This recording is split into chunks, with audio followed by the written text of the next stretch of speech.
Hello friends, welcome to my channel foodie Tulsi. तो आज हूँ बनावानी छूँ एकदम ज रसावाळું गुवार बटेकाનું શાક, જેમાં મેં કુકરનો યુઝ નથી કર્યો। આપણે વિધાઉટ કુકર બનાવવાનું છે, જેના માટે અહીંયા એક કઢાઈ લઈ લેશું। એમાં નાખીશું તેલ।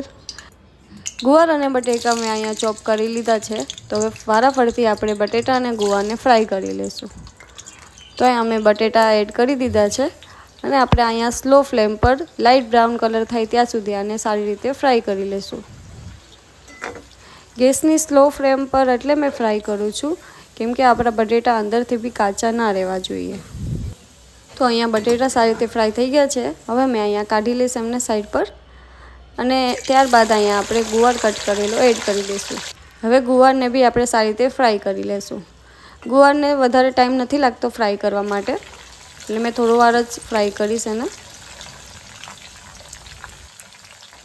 ગુવાર પણ આપણો ફ્રાય થઈ ગયો છે, તો એને બી આપણે ફટફટ કાઢી લઈશું બહાર।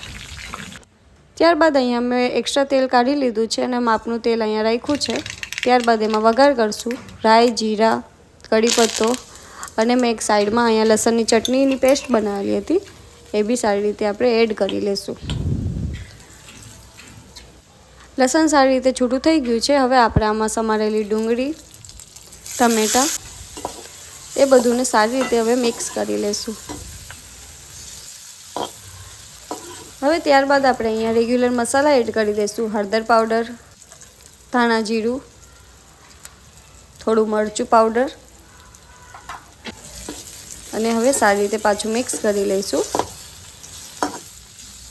હવે આપણે અહીંયા થોડી વાર એને ઢાંકી દઈશું એટલે અંદરનું બધું તેલ છૂટું પડી જાય। જોઈ શકો છો તમે અહીંયા તેલ છૂટું પડી ગયું છે। તો હવે અહીંયા આપણે બટેટા અને ગુવારને એડ કરી દઈશું।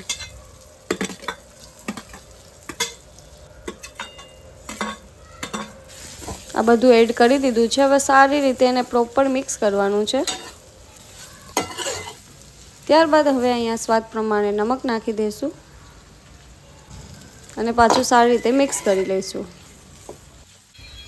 હવે આપણે અહીંયા થોડું પાણી એડ કરીશું અને પાછું સારી રીતે મિક્સ કરીને 5 મિનિટ માટે આપણે એને ઢાંકીને મૂકી દઈશું।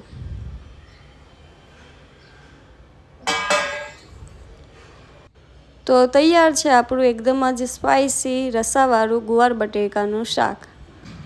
ફ્રેન્ડ્સ, રેસીપી પસંદ આવી હોય તો લાઇક, શેર અને સબસ્ક્રાઈબ કરવાનું ના ભૂલતા। Tata, bye bye.